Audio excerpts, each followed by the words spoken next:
Good evening, ladies and gentlemen. Welcome back to the Shadow and Sun Show, and welcome back to another Saturday night Sci Fi Shadow Chat. As you guys probably know, it's just a couple of days before Halloween, and we thought we'd continue last week's discussion with horror in sci fi, whether it's oops, sorry about that, folks. Whether it's TV or movies or our favorite RPGs or even your favorite board game or war game, we're going to talk about some cosmic horror in sci fi.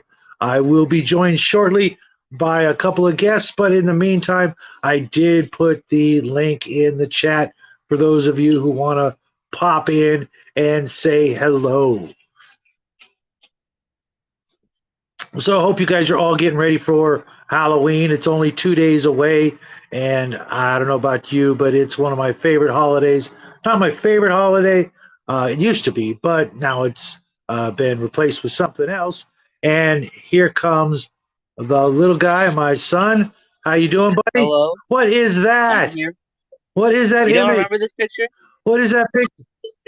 I You kind of don't do, but remember I it. kind of don't.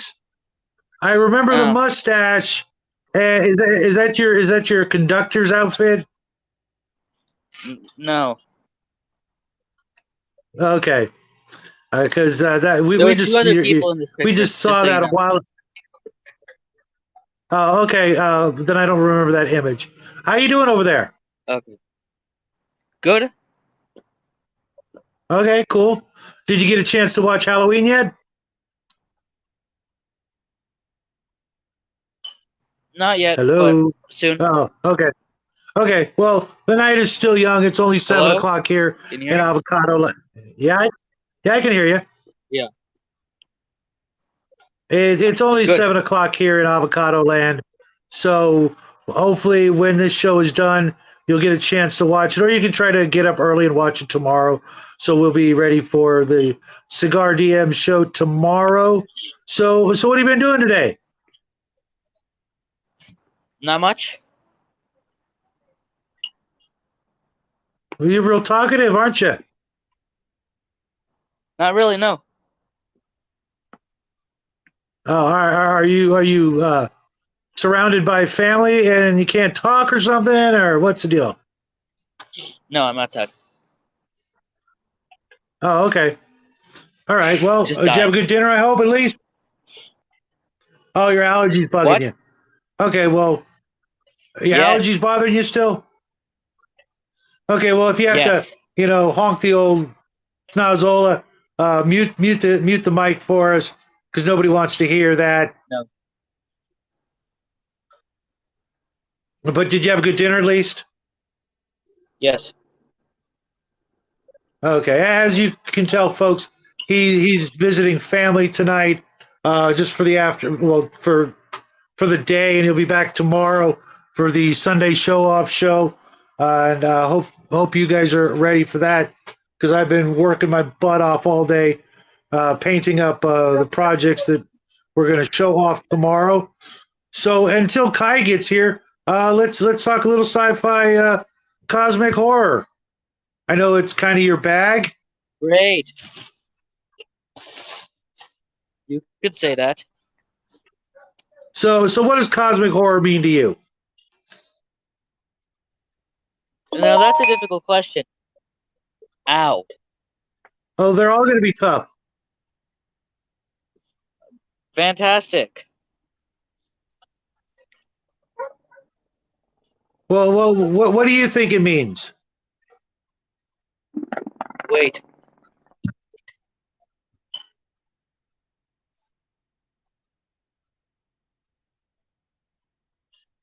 You all right? What's going on?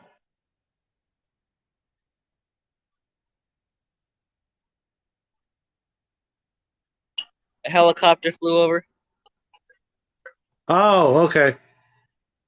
You're not Yeah. being chased, I hope. I Okay, don't think well, so. stay stay low, and use the bushes.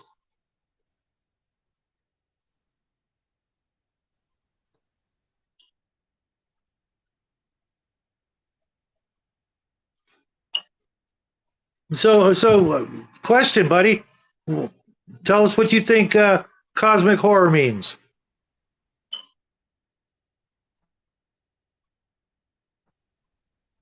What the word means? What the phrase cosmic horror Well, you means? see, that's a What does it difficult mean to you? question because,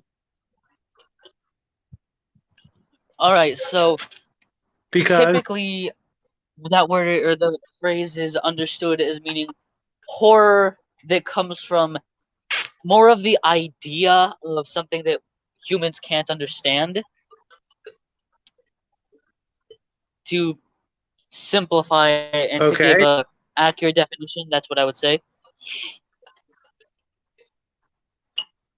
Is that okay. Well, you don't have to go simple on us. that's where it comes from. And what? I said you don't have to go I all can't hear simple you. and vague on us. I said you don't have to go simple and vague on us tonight. No, I heard you the second time. I heard you the second time. Okay. But it's less of a fear of what? I didn't say anything. Oh, I think I'm getting your words late.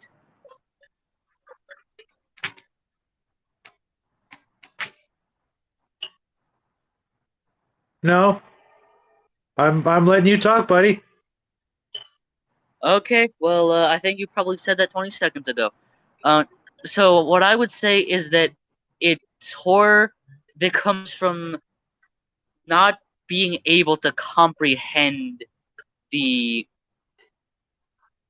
the creatures or the events, or because usually sci-fi horror can be accurately described as fearing what we don't know, but I'd say cosmic horror is more fearing what we can't comprehend. Okay. Can you give me some examples? No, I No. mean I Okay. could, but you I'm probably know all surprised you the didn't go with. examples. Well, I just want everybody to get where you're coming from. Oh, well, I mean the obvious, As I know you like haven't really read. person. I know you haven't read a lot of H.P. Lovecraft. No, I've read a bit, but not that much.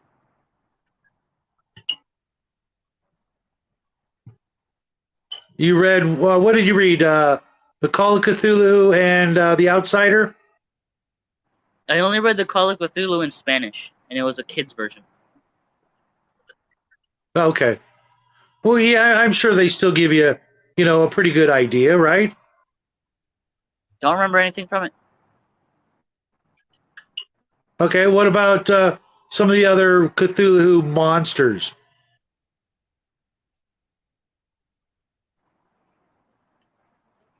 Can't remember any of them either, can Hold you? up. Okay. Well, my personal favorite, if you guys couldn't guess, let me bring them out here. People walking by. My personal favorite, the King in Yellow, or Hastur, as he's more commonly referred to. Made this a while back. You guys probably remember that during our H.P. Lovecraft month, even though the King in Yellow isn't technically a H.P. Lovecraft creation. I'm going to welcome Kai into the show. Hey, sorry What's happening, I'm man? late. Sorry I'm late. Hey, don't sweat it. No Don't problem. sweat it. Little guy's having a little bit of technical difficulties as well. So hey, it's all good. It's only a couple days before Halloween. Hope you're having a great weekend. So far I am. Okay, cool. Well, let's hope we can make it a little better. Hey, Sport, do you mind if Kai finishes up from where we left off last week? Where did we leave off last week? No. I asked you, well, I asked everybody, what would be your perfect idea of a sci-fi campaign? And if you want to throw some cosmic horror in there, that's cool. If not, we'll move on to that afterwards. Honestly, I think my favorite my ultimate campaign would probably be tracing along similar lines to say a Yamato Harlock SDF1 style adventure where it's a journey, a journey against terrible odds and against of actual heroism. I mean, I've got a short story, not a short story, but a story in my head where it's about that valiant crew going up against really terrible odds. Like, and it's a campaign I would love to run. If I was doing a Star Wars variant of this of a capital ship that goes rogue and then stays rogue. An Imperial ship going rogue and then because it sees what's going on and then stays rogue, sees the Republic, goes and they're like, you're an Imperial, and just being that hero ship in the background, like the Arcadia, which just goes out there and does its own thing. It shows up when it wants to show up. It does what it wants to do, and then it goes off and does whatever it needs to go be heroic. That's what I kind of would want to do and run. It's like if my players can step up and be a bunch of Harlock, be a Harlock's crew, fantastic. If they can sacrifice themselves like the Yamato, that would be cool. Get ran by a space cruiser like the SDF-1, awesome, cool. I would like just to have my players to have a campaign of, I don't want to do this scrappy underdog where it's just 5 guys in a Winnebago in a fighter plane go out and have adventures because that's what most people do for sci-fi. No, I want to give players the controls to a major capital ship and let them be big damn heroes. I want to give them the big damn wave motion cannon. I want the heavy particle beam. I want the death cannon. I want the shields or the weird cloaking devices or whatever one gimmick that they want to run with, and let them have fun with it.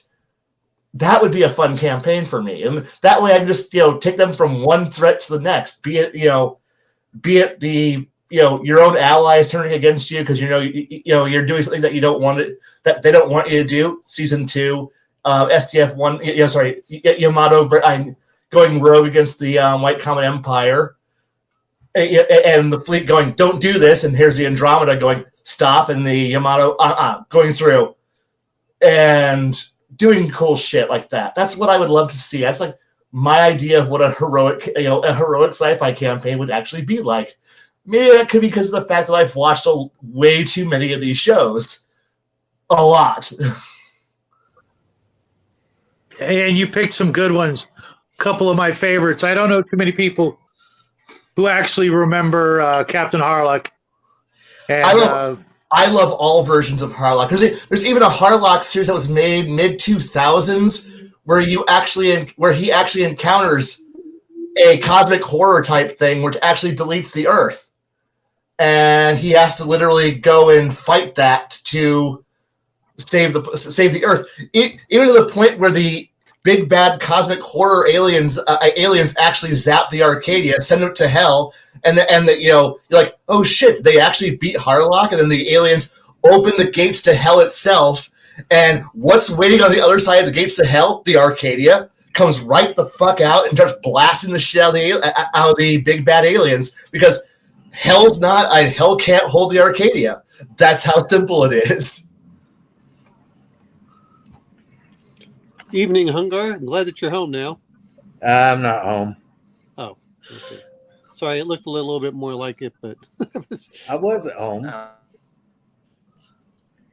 until this morning. Now I'm back hooked up to all my machines. Oh, bummer. Man, we're going to have to get a big old prayer circle for you, man. I need something. we're just going to have to change your diet. You're just going to have to go pure carnivore. That's it. Just fat and beef. Pretty much. No, today I had some tater tots for dinner. Oh, but okay. I also had a bunch of barbecue, so that's okay.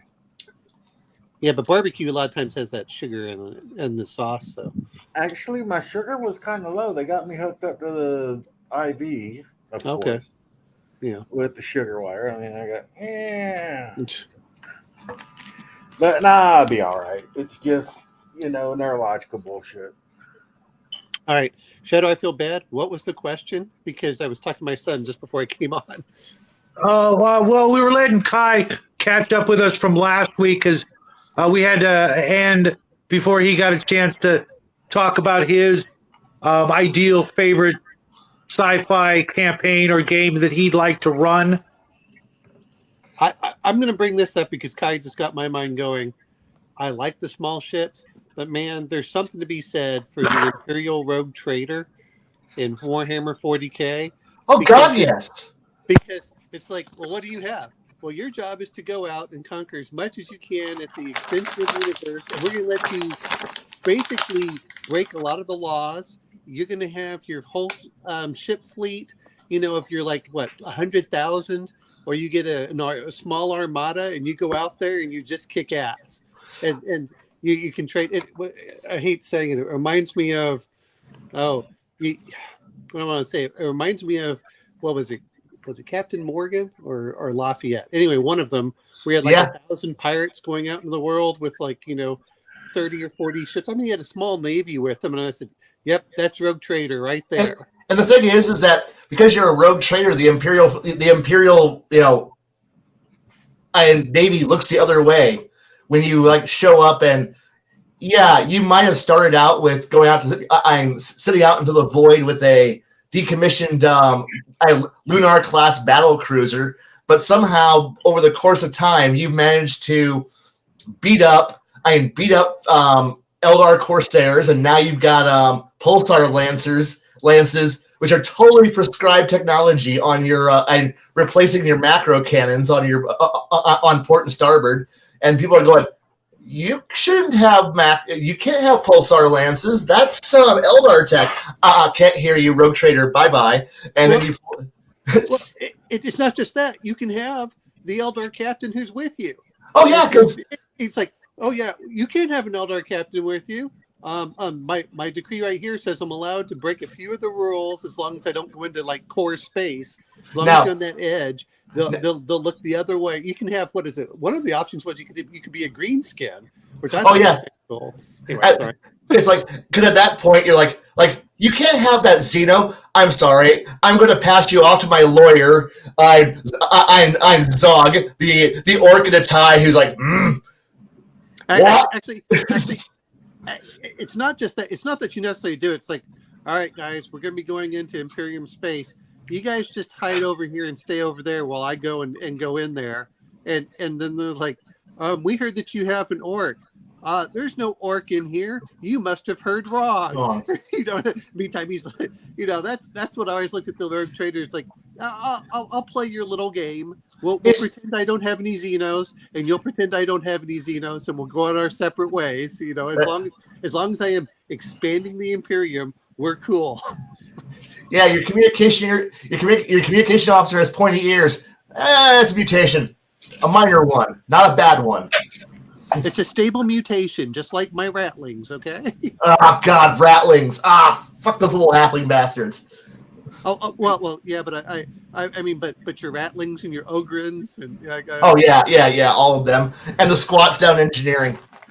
Well, the squats were. What's funny is I still somewhere I have 20 or 30 squats in the box that I never took out. They brought them back. They're back. Yeah. It's great. They've been de-eaten. It's great. I looked at some of them. I mean, but I like the whole idea of Warhammer 40K. I'm not necessarily a big fan of the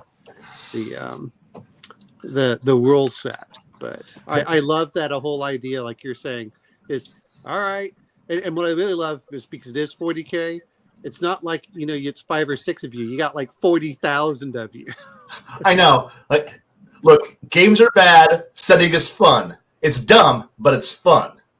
Yeah, the weird thing about 40K is, you talk to people who are different fandoms, Harry Potter, Nirvana, or Narnia and all that stuff. They're all like, yeah, I'd go to Harry Potter. Like, yeah, I'd go to Narnia. And nobody's like, nah, I want to go to 40K. I hate saying it's, 40K. It's like, well, could I be part of Tau, or could I be part of an Imperial Rogue Trader fleet? Because I don't want anyone else. Everything else is just you're going to be an Imperial Guard stuck on the front. Eldar, sorry guys. Eldar. No. I meant me personally as a human. If I had to go there, I mean, personally, I'll say this much: is I probably like the orcs just because they don't. That there is no good or evil for them. It's just like, yeah, we'll do whatever's fun. Oh no, I've got a date with the Administratum. I'm going like power the warp. No, I have the power to remove the population of entire cities with a stroke of my pen. Why? Because the Administratum works. Wrong, but it works. Well. Here's the problem. It's like you've removed this whole thing, and in about 200 years, they'll actually have all the proper paperwork signed. But navigators are what I love in 40K. Navigators with the third eyes. That was my jam. I want to be a navigator.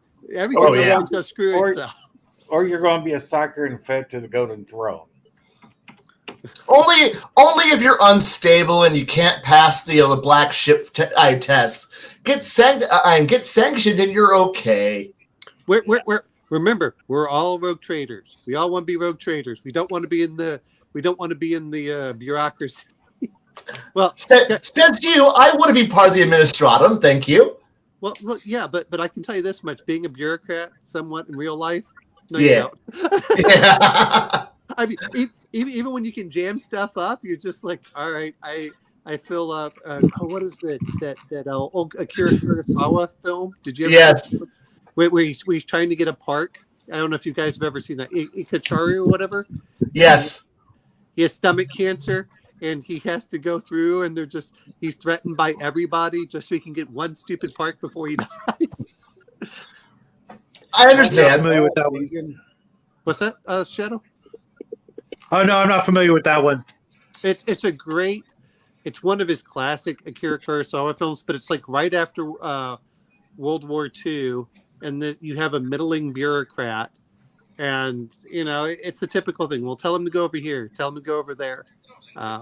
So yeah, but it's a great thing that he gets something done, and everyone wonders why he did it. They don't realize it until the end that he has stomach cancer, and that's why he was willing to buck the system and fight everything to just get a stupid park built. But yeah, it's an interesting film. I liked it. It only took me 15 years to watch it because I was too cheap to go buy it. I understand that. Well, guys, I just wanted to bounce on and say hi real quick. No problem. Are you sure? You're more than welcome to hang out all night, bud. I know. I'm just tired. All right, well, get some sleep, man. Okay. If you're going to do that, I know it's going to be hard, but yeah, that's what she said. Hey! Look me up on Discord so we can get in touch. Okay? Aren't you on the DM James's Discord? I believe so, but if you can't find me there, then just look up Shadow and Sun. Or find you on Legion. Okay. Okay. Hey, yeah. You guys have a good night. night. Max is bummed. He just got here, and now you're leaving. Yeah, that's my boyfriend. He's going to be sad without me. Don't leave me. It's okay. I'm back in the hospital, bro. All right. Well, Hungar, we have to ask one thing. If you could be one thing in 40K, what would it be? Black Crusader, Space Marine. That works. That's always okay. Yeah. Just checking. Preferably in Terminator armor. Or what would be really cool? What are they called? The 40K, the Space Marines with the skull masks. That'd be a chaplain. Yes, a chaplain. Yeah. Black Crusader chaplain. I still remember the original 40K is you could have a navigator that was also a space marine. I was like, yeah, navigators are my jam, and then you get the Inquisitors. The Commissars were pretty fun too. I got to admit. I like the Commissars or a Titan pilot.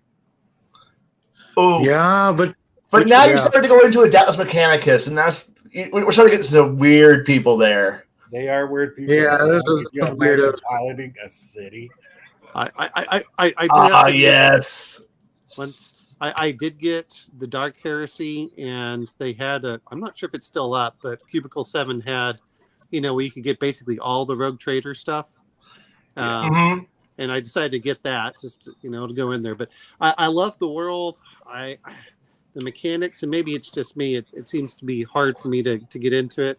And while I hated the fact of when they did Dark Heresy, in retrospect, that was the right way to go, rather than doing the Big Inquisitor, where you are the minions of the Inquisitor. I think that's a better way to go for long-term games. Oh, yeah. Inquisitorial assassin would be kind of neat too. Yeah, those guys are pretty badass. Jackie, how about you? If you got transported to the universe of 40K, what would it be? What would you be? I don't know. You don't know. You don't know. I'm surprised. His favorites are the Necrons, and I don't think he can think of the name of a Necron overlord. One of the Necron overlords is That's actually in love with the Blood Angels, and this is a rumor and the storyline that he actually has a clone, Fabius Biomating, of Sanguinius. Oh no! And that's why there's a rumor. They're saying that they're going to bring back another Primarch, and a lot of people are thinking it's either going to be Lionel Johnson because he's not dead; he's just sleeping, which would be great for me because I love the Dark Angels. Or he's going to be Sanguinius, the clone of Sanguinius is going to escape from the Necron. Nah, we're gonna get the furry overlord back. Yeah, because Lehman Lehman Russ disappeared. Whatever happened to the Raven Guard Primarch? Ragnar Blackmane? No. Bird, Corvus Corvax. Okay. Yeah, Lord Bird of the Bird Legion. Yeah, what a dumbass name. And he's probably look. We all know where he's at. He's being an emo under in his room in his closet, crying about how fucking sad he is. Okay. I don't think that's true. I think the problem with him is that who is the? I mean, let's be honest. What Jack would be? Jack would be a gray knight Terminator with the Nemesis sword. That's what your son would be there. There is. Yeah, you know it, Yeah. Shadow. I can Demon Hunter. Yeah, that would be him. Yeah. Or he would be an Inquisitor because he is pretty right leaning. Wouldn't you say, Sport? Everybody would say. Hold up. Thing is going. Look, You having technical difficulties over there, buddy? Yes and yes. Okay. Feel free to interrupt anytime. He's not actually home right now. He's visiting family, and he didn't want to miss the show because we're supposed to be talking about cosmic horror. Hey, look. So 40K is cosmic horror. Segueing a bit. 40K is cosmic horror. I mean, look at the warp. Look at the Necrons. Look at the fact that it is the example of the big scary universe where it isn't just some simple, we go out there and there's a space anomaly and woo, we're all happy. No, it's literally everything's out to kill you. Even the very thing like, ooh, we have psychic powers and we can do it. No, that is opening up horrible portals into hell. What I loved about it is when you go in the warp, sometimes you bring something back with you. Like yes. And I'm going with the 40K Rogue Trader, the original book, because that miniature skirmish game and all the ideas that came with it were so much better. And when it started becoming more codified, it lost some of its feel. But I love the idea that you go, it's an event horizon. You go in and you open something to hell and you bring something back. And God forbid that you have a latent psyker you didn't know about. And he's the one you have to get rid of to make sure that you can get rid of the vampire or whatever else that's in there. The things that don't make good for that are great for a skirmish game, but don't make great for a war game per se, is like vampires and stuff like that. The original one, I liked the fact they had, different animals and stuff like that you'd have to fight. It's like your little war band. And that's what I thought was so cool. Right. And my favorite, what was it? It's the children of the Emperor. Emperor's children. No. The actual physical children of the Emperor. Oh, The Primarchs? Thunder Child. No. It's in Thunder the Warriors? Realms of Chaos book. In the Realms of Chaos book, it's one of the things I forgot what they're called, but they're the literal children of the Emperor. Like, when he had sex with women, they were born to him. That's what I mean. I've never heard of those. Oh, That's yeah. going so far back, man. Well, yeah, we're going in the early 90s here. All right, I'm Guy, out, you take care. guys. But what was it called? The Solera or something like that? It's been so long since I've seen that. I've even seen that book. So I would like to say I know the answer to this one for once, but I don't. And I feel dumb. Take care, Hungar. I hope you're still hanging out with us. And we're all rooting for you, man.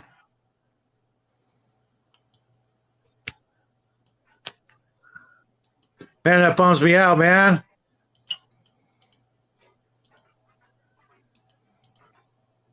Well, let's all keep Hungar in our hopes and prayers, and hopefully he'll get out of there real quick.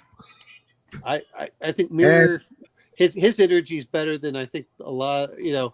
Like, yeah, just get better, Hungar. But I like your energy, man, because you're actually you're not a downer. Some people go in like, oh, like, just shut up. I don't want to be around you. Depressing, but that's not Hungar. Hungar's like, all right, I'm in the hospital. Let's bring a board game. We have time to play. Yes. And Max says, I like using the Event Horizon trope for sci-fi as well. Yes. I guess he said, I had a couple of my sci-fi games. A bad fumble hyperspace roll may bring something like that. And James L. is watching his adorable nieces play at the beach. Well, take lots of pictures. Don't send them to us, 'cause that would be weird. But take lots of pictures. That way, when you're old and gray like us, you can look back on those moments. You always have your laptop. I know, because you're a cybernarian. He's probably got his phone in one hand and the laptop in the other. Somehow managed to type away on both of them at the same time, driving the nurses crazy. Sounds about right. Hey, if you can do it, might as well. Oh, I was showing you photos. Okay, James. Hey, James, you gonna join us here tonight, or are you gonna wait for Nathan's show?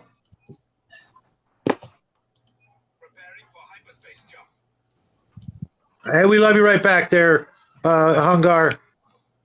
And like I said, we'll all be praying for you tonight before we go to bed.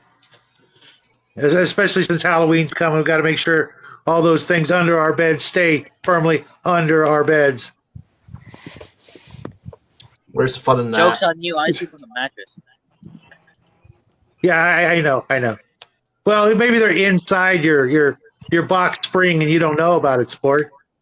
And you're sleeping over at your aunt's house, so God only knows what's over there. There could be all kinds of crap just waiting. Another mattress. Oh, okay. Well, spoil my fun. So I job. already asked Jackie about cosmic horror. How about we just keep going down clockwise? Oh, you want to finish? No, Kai was going to say something. Oh, okay. No, it wasn't. Oh, okay. Kai, Oh, what does cosmic horror mean to you? When you think of cosmic horror, what's the first thing that jumped into your head? And all-knowing, all-intelligent, I'm writhing, wiggling mass at the center of the universe. That brings that brings madness as soon as you try to contact it. I'm going to say for me, it's loneliness. It's isolation. That's to me, it's the big fear for it. It's not everything that's out there. It's the fact that you're alone and there's nothing's coming for you to help you. It's either you survive or you don't, and everything wants to kill you. Yeah, for me, when I think cosmic horror, I don't think of Azathoth because even though I think he's my son's favorite, the blind mad god that doesn't even know it's there type of weird, just paradoxical, crazy, omnipotent, super powered craziness. I go for more of the uh, like the bakey, I think they're called, those fungi, those fungus pterodactyl looking things that fly through space. Just some of the lesser ones, the lesser, Cthulhu old ones, whatever you want to call them. Yeah. But they're like the mid range. They let you know you're headed for something even worse. Them taking your brain in a jar or whatever, and going to something that you can't even imagine, but they're basically dragging you, into their world of just mind blowing insanity and awareness at the same time. I'll correct you. I'd probably say that Azoth or Nyarlathotep are probably my favorites. Just Good pronunciation there, bud. I always fumble with those words. He's got some crazy ass names, doesn't he? Yes. well, I I'm don't think I betting pronounced it good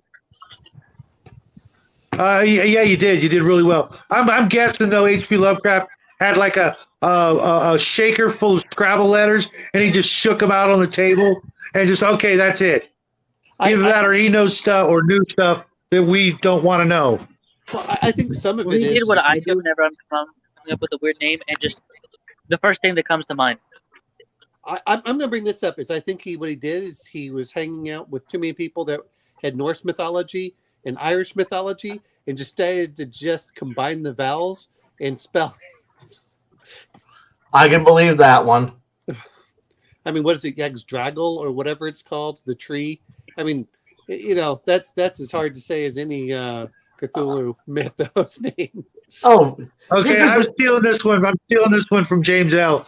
You can steal October that. and his cultist. That's great, dude. I wrote that down. I'm stealing it. I'm actually going to make a sculpt some sort of figure out of doodads and whatnot and put them on my shelf. Or maybe I'll send them to you. Oh, that's right. Australia doesn't exist, so you wouldn't get it. Actually, when I see that, I think of something that has 8 breasts, and it's because you have Octobra and the cultist. So, Hey, Bo, how's it going, man? Good talking to you earlier. If you want, I'll throw the link in. You can join us in this crazy Saturday night stream. This is pretty creepy there, James. You have such a way with words sometimes. The monsters are omniscient, invulnerable, always kill the cultists before the ceremony is finished. I know. You would think that the cultists would figure it out by now. It's like, hey, you know what? I'm going to be late for the meeting, guys. Oh, I forgot the password. Sorry, I couldn't get in. I keep thinking of Army of Darkness, and you just mispronounce the words. Yeah. Yeah, I got it. You don't need to repeat it.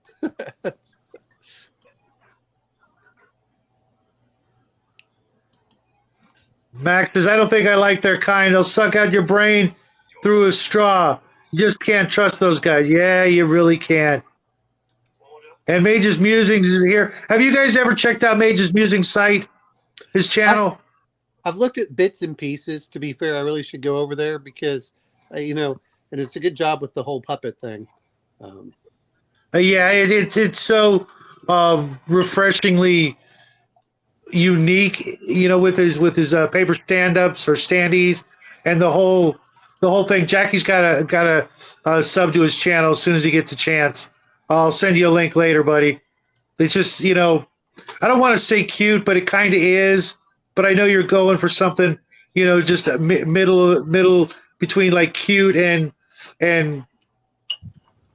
R-rated. I think maybe you're trying to stick, in the PG-13 area.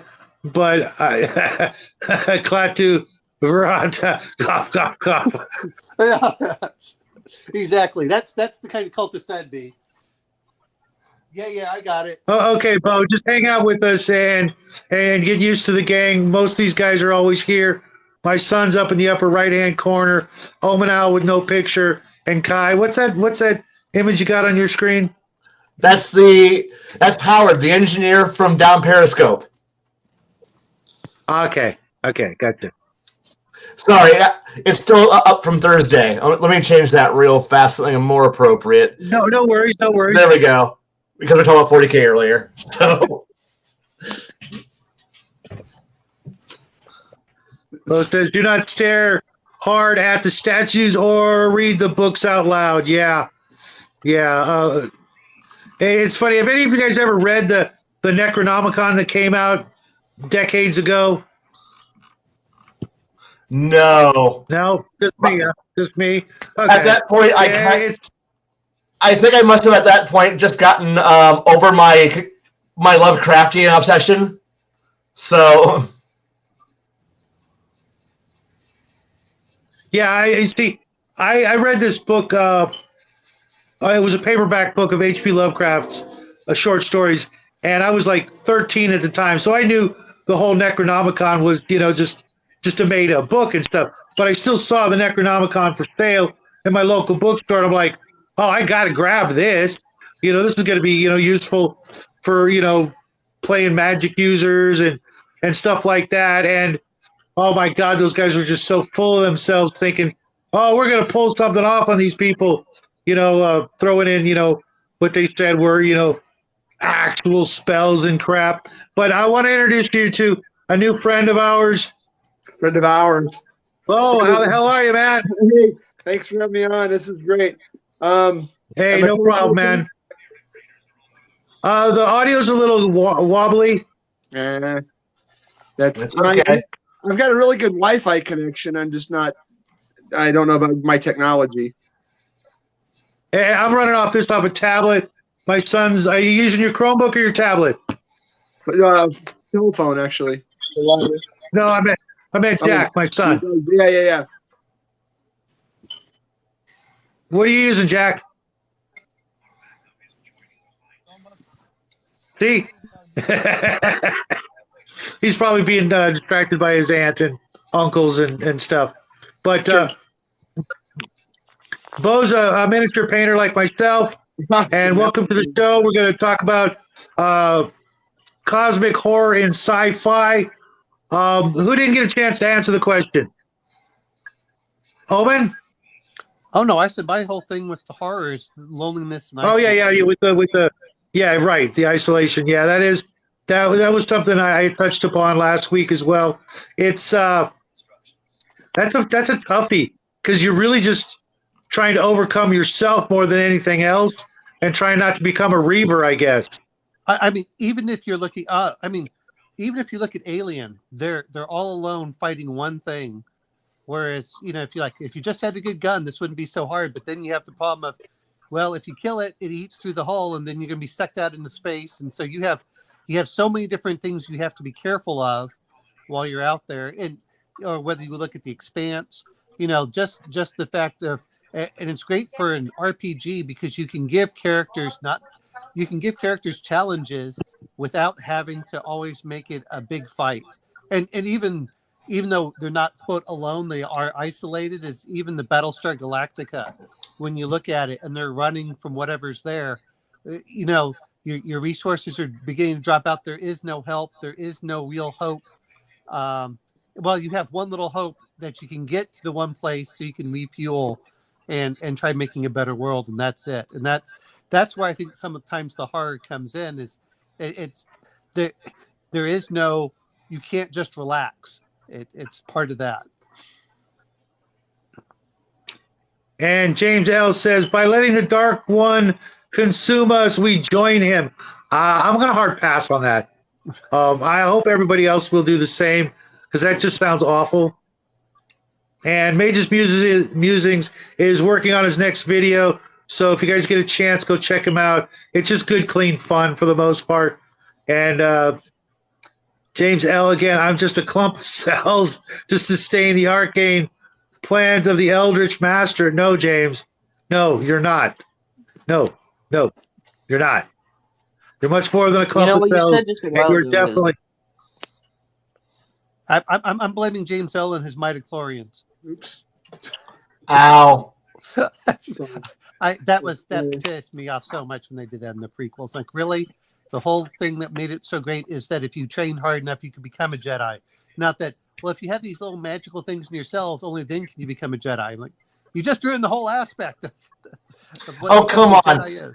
Look, supposedly it went from being this cool thing. Now it's all about mass eugenics and an ultra powerful elite who run everything. That it's only because you are born special. You're not special. You have to be born it. If you're not born it, you're an inferior peon. And get used to the idea of being a subservient race to the all-powerful space samurai wizard assholes who will now spout shitty, poorly written philosophy and have very poorly choreographed sword fights to determine the fate of trillions and thousands of worlds. Yeah. Well, Whoa. So who What is has cosmic horror media? Whoa, guys. Can't all talk at once. I kind of like, subscribe to that, that any sufficiently advanced technology is indistinguishable from magic. And so when you create a horror game, it's about creating the tension, right? The tension, the unknown, your technology doesn't work, for whatever reason. You sort of you try to regress the characters or the players to a primitive state so they can get in touch with that the primal urges and what if to just set that mood. Whether it's, say, your weapons don't work or you've lost your technology. I kind of like the idea of the isolation. It's sort of that to create that tension, the plot device, man versus nature, man versus himself, man versus others, man versus the weather. And I think any of those things can create a horror. If we're talking about a good cosmic horror, yeah, I kind of like that 40K Event Horizon, where you can freely mix demons and devils with high tech. And I think that it's been done, but there's always room to do it again and to do it well. And if you can do that, everybody's done it. The space vampires, everything from the Gil Gerard, Buck Rogers, all the way through Star Trek. Like I said, Warhammer 40K. And I think that's my jam. That's what I want to infuse. Sci-fi gaming is really my thing, much more than high fantasy. So anything I can do to create that tension and create that those feelings for my players, then that's what makes me that Jimmy's my jams. So this leaves Shadow asking about Mutant Chronicles there, since you're going to talk about space horror. Dude, you read my damn mind. Stop it. Get out of my head. Get out of my head. How dare you? But he's absolutely right. He is 100% absolutely correct. Mutant Chronicles is, I hate to say I like it more than 40K, but I got into it before 40K. Kind of about the same time. But there was just something about Mutant Chronicles that just grabbed me easier for whatever reason. Maybe it was the mega corporations being similar to nations of Earth. Max, have a great stream tomorrow. I will try to catch as much of it as I can. Yep. Are all you guys familiar with Mutant Chronicles? A little bit. I just listened to an hour and a half explanation of some of the history, and I've been slowly trying to go through the rule set for the 2D20 version. But yeah, the funny thing is with Mutant Chronicles is kind of that we screwed each other over first, and only then did we open the gates to hell to allow the Mutant Chronicles or the whatever to come in. Yeah, there's a section from one of the old books that did. Have you got to the part where they talk about the conquistadors landing on Nero? I've heard about it. I listened to what they said with some of it, but I haven't really gotten into the fiction aspect. I just know that, hey, we found something, and then they touched the stone or whatever. So I love the idea, and they have 3 versions, which is Dark Symmetry, Dark Legion, and now it's Dark Eden being the last or the third set there. Okay. Because basically what happens is, as we start colonizing the planets and, making the big mega corporations, Imperial or the Brits send an expedition to Nero, the 10th planet. And when they get there, they find this ancient seal. And of course, them being conquistadors and humans, they accidentally break the seal and release the Dark Legion, which is just hell on earth from another dimension, just pouring into our solar system. And that's when the fun really begins, I guess. And just the way it was written was just so perfect and made perfect sense. Where the Dark Legion came from and why we had to fight against it, etc. And of course, the need for the Brotherhood and the Holy Roman Catholic Empire in space and that sort of thing. Just such a fun, more down to earth version of Space Marines, I guess I would describe it as. But if you guys haven't checked it out, I highly recommend you find a way to get into it cheap. A lot of the old books from the first edition of Mutant Chronicles are super cheap because it's just, for whatever reason, it's not, it's still pretty popular in Europe, but here in the States, not as much.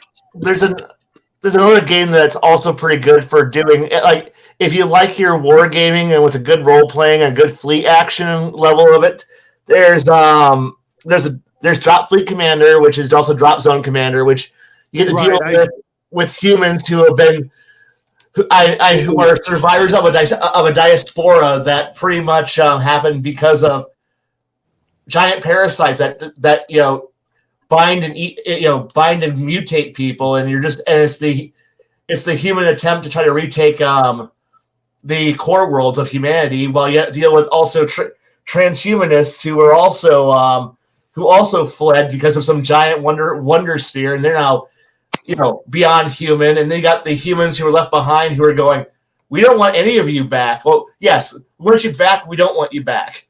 And it's a really but there you're just dealing with the idea of these horrifying symbiotes that bind and mutate you and slowly turn you into pretty much a meat puppet.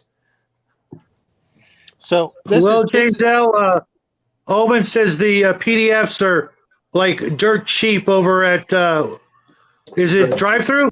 Yeah, it's Drive-Thru. If you go over there, James L., you can get it for there's 16 books, which leaves about 4 that you can't get for $6.50. And you can get all of the stuff in there. And you know what? I'm gonna bring a little bit different. We keep saying 40K, but let's be honest. Mutant Chronicles is Doom brought to an RPG. That was my feeling with Doom. Is it felt just like really? Doom. I want to hear more about this power armor looks like a Spitfire. That sounds fascinating. I want to. It's pretty base. It's kind of comical. It's basically if you attach legs to a Spitfire and stub the wings a little. Yeah, I used to have the model, and now it's one of the most expensive miniatures in the world. I mean, literally, it's hundreds of dollars, if not $1,000. Visit some of those Russian recast sites and see if we can find it then, right? Yeah. I wish I would have never got rid of it, but Russian recast miniatures before. No, I've never done that. Never. No. I don't have friends that do that for actual money or anything like that. No, right, I don't tell stories out of school, but I bought not at all. resin recasts from Russia that were better than the Games Workshop minis they're based off of. Yes. No mold slip, no screw line, no lines, just smooth as a gravy sandwich. Yep. Smooth as you pay almost Forge World prices, but you get what you pay for, and much better than Forge World minis. Anyway, no, but I would love to have some 28mm scale, mech suits that look like walking Spitfires. That does butter my biscuits. That's right. Yeah, just Get back to me later, and I'll see what I can do to help you out. You too, James. So, yeah, Because believe it or not, Mutant Chronicles Warzone was probably my favorite war game miniature.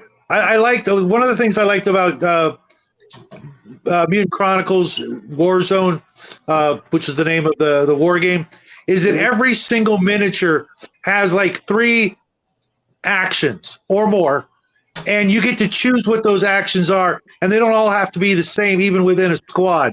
You've got things like aim, move, charge, shoot, stuff like that. Do magic or whatever, and it just had so much more flexibility, if that makes any sense.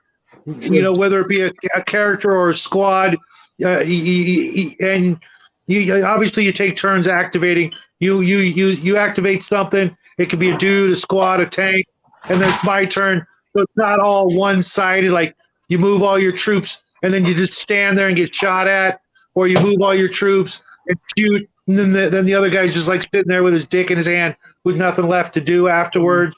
I always hated games like that where it's so lopsided. The turns you do this, and instead you do like this massive thing of movement or movement and shooting, and then the other guy, or games like that. It's much more fun when you just move a little bit at a time and take turns going back and forth. Right. Yeah, the you go I go is one of the drawbacks to a lot of wargaming, because then it leads to interrupts, and interrupts just make it not fun because you're trying to take your turn, but the interrupt makes me take a second turn. And if it's more you go I go, that's not really on the topic of tonight, but I mean it's always fascinating. Right. I mean, Yeah, I don't topic. Mind if you're gonna do one unit. I got the new guy. Put me in my place. I love it, Bo. Back on topic. No. I mean, I'm just thinking with Bo, it's one unit at a time. Like you move. I don't mind movement and then firing after this fact, but I agree with you. Is this all one side moves and all the other side moves? Sure. Like no, because then that gives like that gives you like alpha strikes and stuff like that. Anyway, sorry. Yeah, then you get hoovered off the table before you even get to roll your dice. Yeah, that's not. But okay, go ahead. What's your next question, Shadow? Sorry. I don't know if it was in this game or previously, but somebody mentioned ancient technology, and it's something that goes back to both Barsoom, the Barsoom books, and Cthulhu. Have to do. I thought the idea of having a civilization wiped out by something, and your party, your characters discover parts of the civilization and have to build that mystery. I think that mystery and horror go together like peanut butter and jelly, right? I mean, oh God, yes. Who doesn't want to have that unknown? And absolutely. Why did these ancient people get wiped out? And maybe they went insane and killed each other out. Think about like the Puritans at Roanoke. You come back and you find the whole village wiped out. Whether you're playing something like Traveler or any other kind of GURPS or any kind of RPG set in space, and your scout party, oh yeah, we're gonna stop here at this colony and resupply, and they're all wiped out. That was done in Firefly with the Reavers. I know you mentioned those earlier, but those kinds of things, that unknown to build tension is just the chef's kiss of horror games, and it really goes well with sci-fi. I think. I mean, whether you look at Alien or like you said, even and I know they work together. Look at Conan and talking about Atlantis. I mean, just the whole thing that when we go way, way back, the idea that we're inheritors of a civilization and we've lost so much. That's one of the things I think that really worked with Mutant Chronicles is they start finding these underground, places with hieroglyphs, and you're like, well, wait a minute, mankind was never in these places. Why is it there? Yeah. Like, what is it? In Venus and Mars. I mean, that was the whole thing that even what was I think they may have retconned that Omen with the new Mutant Chronicles. Because like I said before, it started with Nero, and then after the portal opened, then they just invaded our solar system and started building So they may have retconned that a little, but I'll let you know when I read the PDFs and the books that I have, because you know it also reminded me of believe it or not, Total Recall. Yeah. That kind of idea with The you know pyramids on when the first time we find something out in space that you know like the pyramids of Mars or whatever, we're gonna lose our freaking minds. Absolutely. As a species, we are just gonna shit ourselves collectively. So I mean, look at the expansion of the proto molecule. I mean, that was that. I mean, every good sci-fi seems to have it somewhere. Was it Ray Bradbury and The his stuff? precursors. Yeah. The On elders, Mars, you know, where there's the Martians.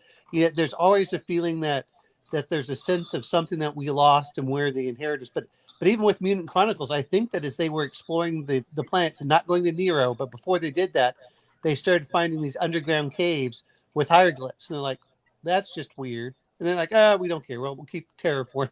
So, but Yeah, I think we would care. We not only would we care, we would erase them as quick as we found them. Bo, I don't think you got to answer one of the earlier questions, so I'm going to give you a chance before we start a new question. What's your favorite cosmic horror, like monster or entity or? Hold on, I'll show you. It's been answered already, but I'm not gonna tell you. I'm gonna show you. Okay, I can see it. This is one I just painted. So a old. Okay, get him on camera and get him in focus. This old Rapha Gnarly Hotep in a 28 millimeter scale. I can't get him in focus. That's too bad. Anyway, you know what? I have that miniature, but it's an old Raw Partha, isn't it? No, it's Rapham. Okay, Rapham. Yeah, they made great minis too. Yeah, I've got that mini, but I painted mine a different color. Did you see my King and Yellow? Oh, that's great. I made this. I made this out of baby wipes, wire, and a little bit of milliput. Okay, now look. Now you're just embarrassing me. I've never scratch built a thing in my life. Okay, it's easy. I mean, just making tentacles. The thing about the cosmic horror is that it's, and this goes back to our previous point. It's not the things that you know that you're afraid of. It's the things that you think you know that aren't true. So I don't even have to see the monster. Think about like Blair Witch, like the first one in the the 90s. What made Blair Witch so scary? You never saw it.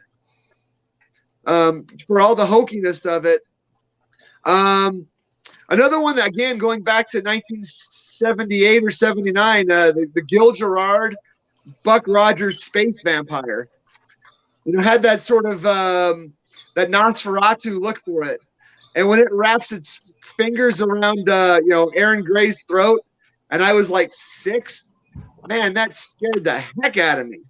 And it was supposed to be a kid's show. I mean, it was Mel Blanc as the voice of Twiki.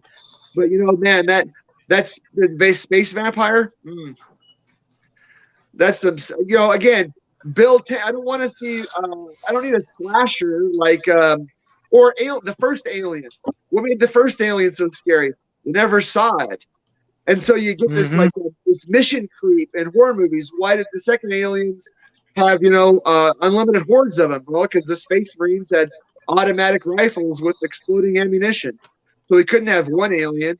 We had to have 5,000 aliens with a queen that Sigourney Weaver could fight with her protomech. But horror needs to be something that's, at least to me, I like that slow burn. I love that, our intrepid band of voyagers that fear no evil, and then things start to happen. Oh, talking about slow burn. Have you seen Raised by Wolves? I have not. So on HBO, and I don't really know. It's hard for me to get into it because it is such a slow burn. But basically, the robots have trying to bring there's been a war on Earth, and they come to this new world, and the kids are slowly starting to. They basically have these kids that are born, and they're by the robots. But you start finding out that the female robot is kind of nuts, and she's controlling them, and so you're never quite sure, if she's going to kill the kids off or not. It's that kind of thing of now if you want to talk about it, which doesn't seem that horrific, but when you look at it, is when your artificial intelligence ship doesn't like you, like in 2001.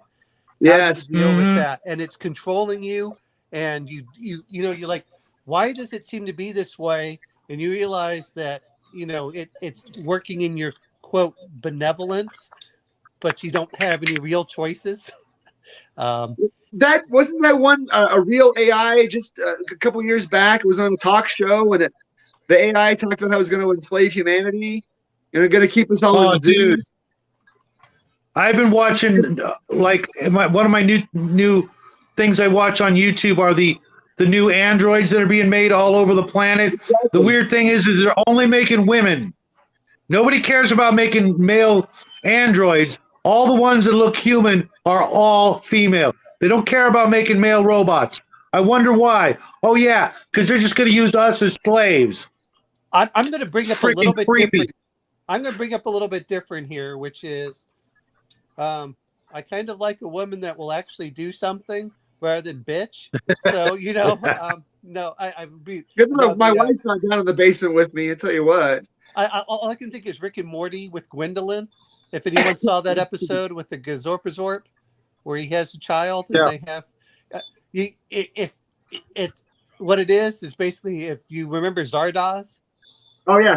So it's like Zardoz, except that they have these balls and it's like a sex robot, and then it takes and they use the semen to create all of them, and as well, and so you find out there's this high culture group full of women, and they're like, well, what do you do with the boys? And they put them in this like little catapult and shoot them out, and then they become these monsters that destroy everything.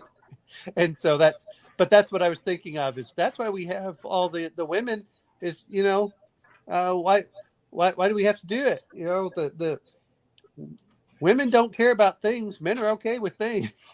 No, see, that could be a horror story. We have you create a population, regardless of the size, right? A population of female robots, and then they get like computer PMS or space PMS. Well, believe it or not, the most sophisticated of the robots now have the ability to gestate test tube babies.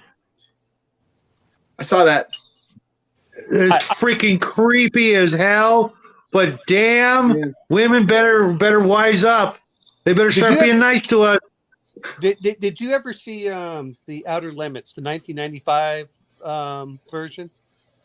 Some of them. Maybe. Those were pretty dark for 90s network television. Well, they weren't network television. They were in Showtime, and they would bring them. Showtime, dude. Yeah. Then they brought them over on the late night for it. But what I loved about them was that they did unlike nowadays, they weren't afraid of asking questions, and they would leave the answer open. And the very first episode was the Sand Kings. Oh yeah, I remember that. Oh yeah, that was creepy. Do you remember? Was it Outer Limits or Tales from the Dark Side that had John Q. Delancey in the episode "A Small Talent for War"? I don't remember, because they all blurred to me for the most part. Years ago. But they would bring out, like, what I liked about them is that they would bring out those ethical questions and not answer them.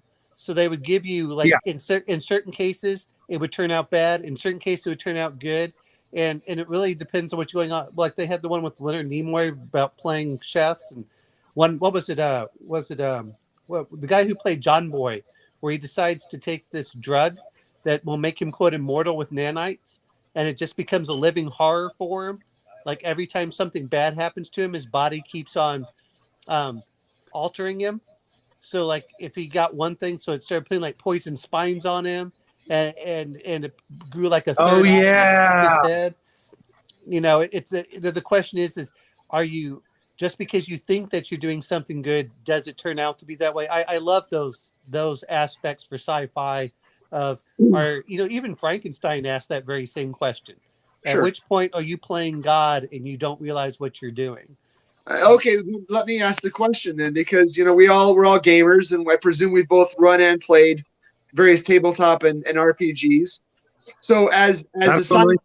referring a science fiction campaign, how can we use this kinds of horror and tension and plot to both entertain our players and to ask these kinds of questions while also maintaining player autonomy, player agency, let them play a game without coming off overly moral, right? I don't want to be the morality police in my game, but I do want to play a sci-fi game that maybe forces the players to at least ask hard questions, if not answer them themselves. I'm Fucking James. gonna bring up some of this, which is I don't, That's a really good question, Bo.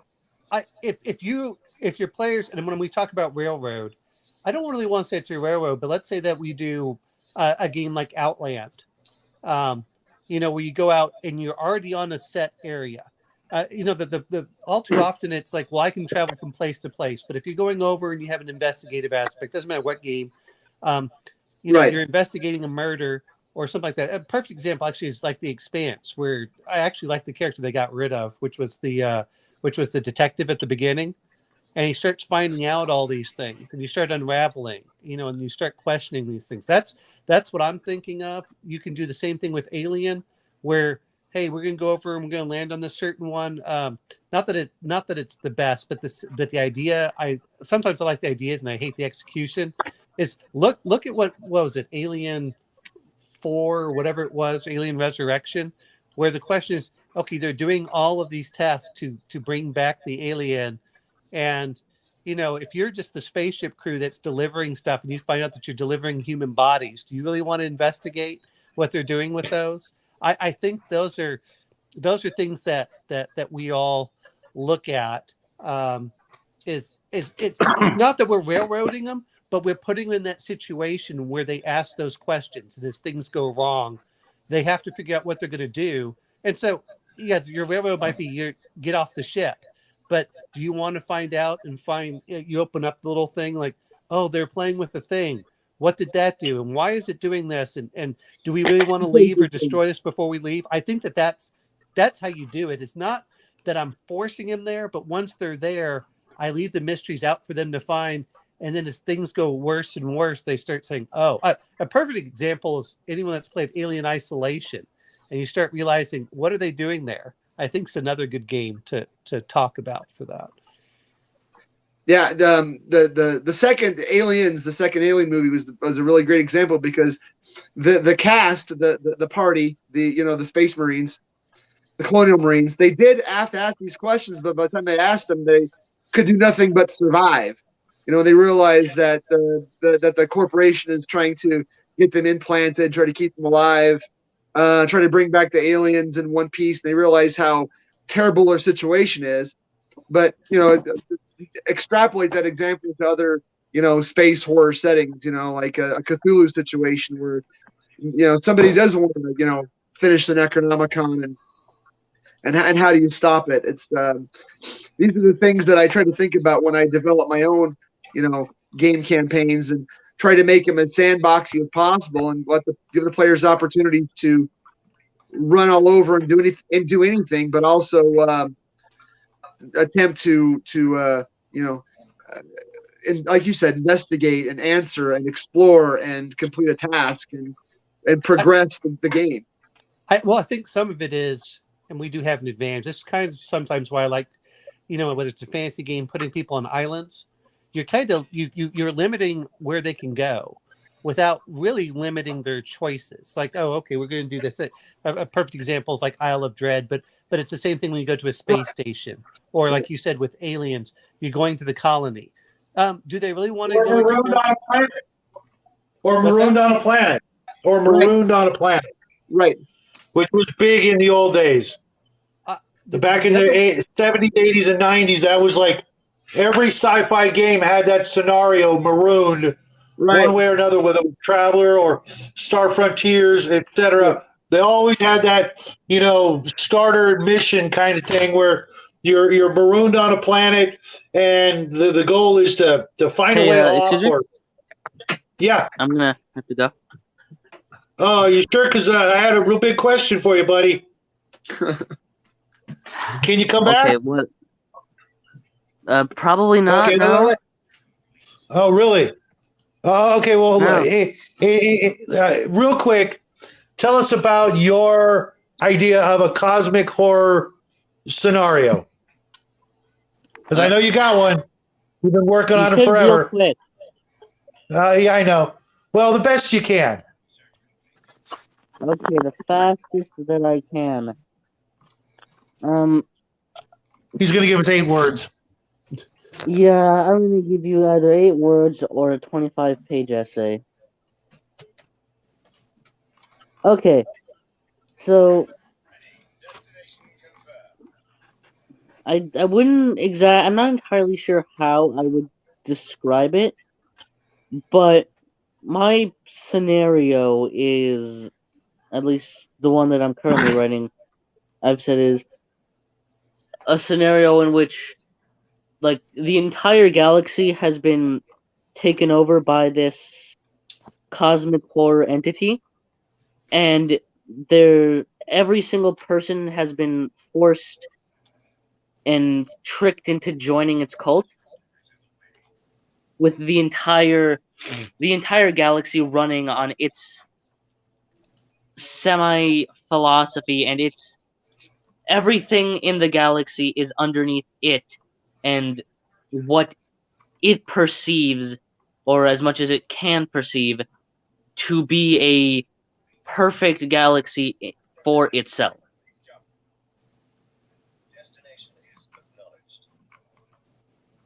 Okay. So, I'm gonna- anyways, I have to leave. All right. You have a good night, Jack. Yeah.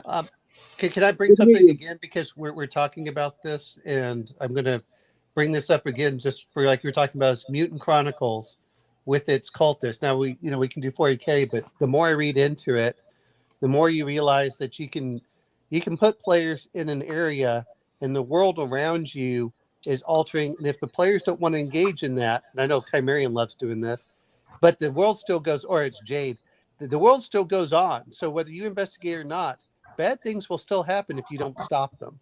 And that's one of the things I think that comes into it is, oh, well, you didn't care about these cultists. That's all right.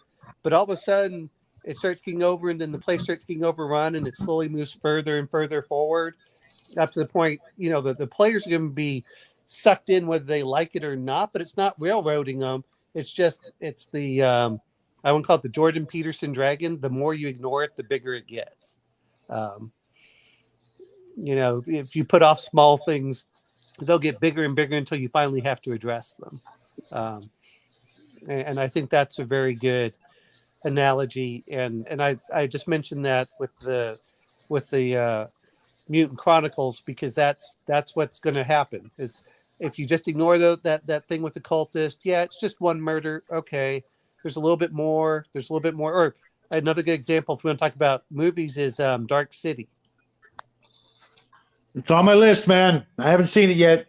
Oh, it's the whole. Well, the guy wakes up with amnesia, trying to figure out what's going on while he's being chased, and things aren't what they seem.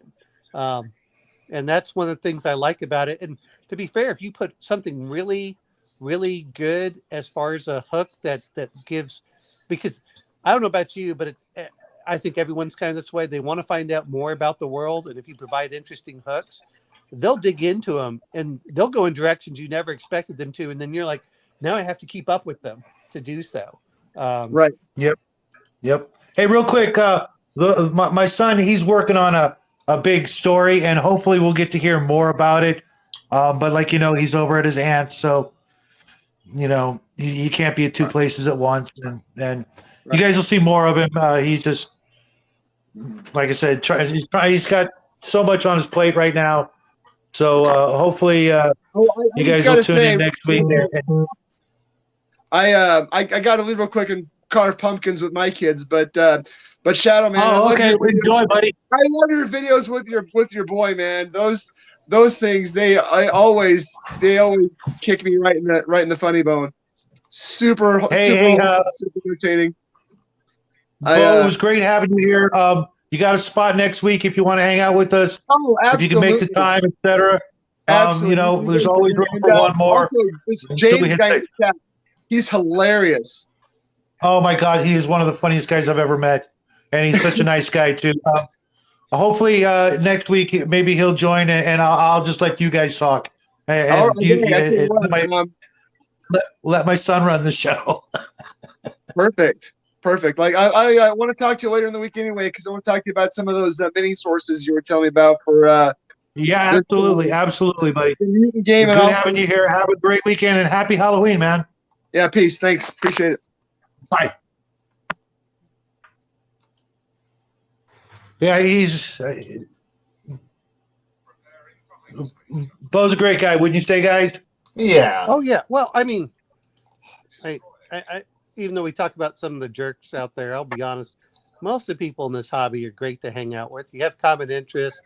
You're all like bouncing ideas off of it. This is cool. This is cool. I mean, even if we don't necessarily agree, it's like, oh, that does sound cool. Let me figure out how to do that. And it's usually most of the arguments really seem to be more over like, well, how does this mechanic versus this mechanic work? Otherwise, you're playing. I also think it helps that we're older. You know what? It's your world. We'll play in your world. I'm not going to argue about. I'm not going to argue about the fiction or anything. Oh, you're doing this. No, it's your world. You play with it. If I like it, I'll keep playing. So, that's one of the things that you just brought up there that I've enjoyed so much about the last 6 months of meeting all you guys is that we're all such better gamers than when we were younger. And even with our own groups, it's like, not to toot our own horns or anything, but, we're kind of the experts, probably at our table, for the most part. And we come to these discussions with a great sense of open-mindedness and willing to learn from other great people out there. Whereas at our table, we're so set in our ways and our players, etc. It's kind of like sometimes stagnant or like I said, set in our own ways to where we can't grow with that group anymore. You guys ever notice that? In a way, yeah. In a way, I'm going to say yes, but usually my group is or the people I'm trying to play with are just so out there. I got a couple archaeologists, a couple GIS people that I want to play with and get together. It's just hard to do so. But we're all different. Background-wise, we're all different. And so that makes it very dynamic from that aspect. But you're right, is if you aren't trying new games and you aren't trying new ideas, it really does stagnate. That's why I want to, I know L's on a lot. Oh, there's only OSR. And then you talk about for yours is, I don't know how many games Chimerian has, but it seems like I've had dozens of RPGs and some of them fall flat and some of them don't. And, but I still love the ideas. I still love to read some of the books for their ideas. Even if the setting doesn't necessarily grab me, it's like, oh yeah, that's a cool idea. I can deal with that. Some mechanics I'm just like, this doesn't work here. As much as I like the 2D20 system, the Dune mechanic in that just doesn't gel with me. But Conan is my jam. So, it's like, oh, okay. Some things work with others, but I still love to sometimes, and I hate saying this, whether it's John Carter of Mars or these others, the RPGs themselves are worth just getting some details that were never fleshed out in the books that I never thought of. And so they expand me from that way too. Like you said, for inspiration, they work out well for that. That's the great thing I loved about the old 40K, and as it's become more and more codified, to me, it's become more stagnant in that aspect as well. Okay, real quick, James wants to join in. We've still got about a half hour. I want to hear Kai's answer to the last question. How would you run, a cosmic horror game? What would you focus on? I think I would focus on the fact that I want you it's the slow realization that while you may be winning pinprick victories, the more you look into it, the more you realize that there's something more terrible and terrifying out there. That all you're doing is just delaying the inevitable. That you, like I said, so you're out there, you've killed the cultists, but you haven't stopped the clock. The clock's still running. You may have slowed it, but it's out there. It's working very, very slow. You're dealing with something that thinks in terms of thousands of years. It's been planning for longer than your civilization has existed. Do you really think it cares that you've delayed it 5, 10 years? What do you do to stop it? To what levels do you work? I mean, what mysteries? Plus, as you're uncovering things, you realize that other people may have come to the same conclusion you have, and they're now dead, or they failed. And wait, but you're the heroes. You're supposed to succeed. No, you're up against entropy, pretty much. You're up against the things that are going to devour stars in the end. What do you have? I'm smart. You're dealing with a creature who is literally a blind, deaf, gibbering god who knows everything and can't communicate. You're dealing with a creature who is older than the earth. How do you defeat this?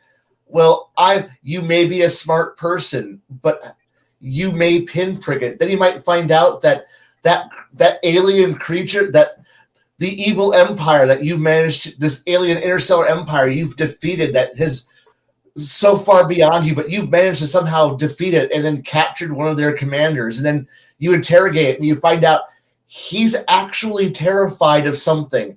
And you're like, wait, what is an all-powerful elder being? What's he afraid of? And then you realize there's a bigger scale out there that the evil empire you've been fighting has been trying to build up to go fight something more terrifying than it. Or like in Starship Troopers when they get the brain bug, or if you guys have seen Love, Death, and Robots, in season 3, there's this black guy and this black girl like swimming around on this planet, and there's these ancient like crustacean creatures. Have you guys seen that one yet? No, I haven't. No. But anyway, you guys got to see. So I'm going to Go ahead, Kai. Sorry. I'm going to bring up something with Kai because that's not what scares me. Because that's kind of like fighting off death. That's eventual. What scares me as a player is when you're doing all of these things and you realize that the person you just defeated was you 10 or 15 years before. Oh yeah, one of my favorite stories is legitimately that one. I love that particular story. And you realize that, it's the Lando Malari, you are being corrupted without realizing it. That's what I really love about that whole thing is, you start doing it, you start saying, are we really losing our morals? Which is one of the reasons I enjoyed Vampire. Are you becoming that thing which you despise to, quote, win? And are you really winning, or are you just becoming more like the thing you're trying to fight off? Anyway. And honestly, Londo, because Babylon 5 is really just Londo's story. So, yeah. And, yeah, it is. It is. Hey guys, real quick, let's welcome James into the show real quick. He's been sitting there patiently. Hey James, how the hell are you, man? Hey fellas, how's it going? It's spring there. Isn't it beautiful? My whole garden and the smells birds. of jasmine. You are a lucky man. This is a really peaceful place to be, man. Really peaceful place. Okay, got some fellas in the park playing cricket too. Okay. So let's bring it down then to our level. How would you run a cosmic sci-fi horror scenario? What would be your nightmare game to unleash on your players?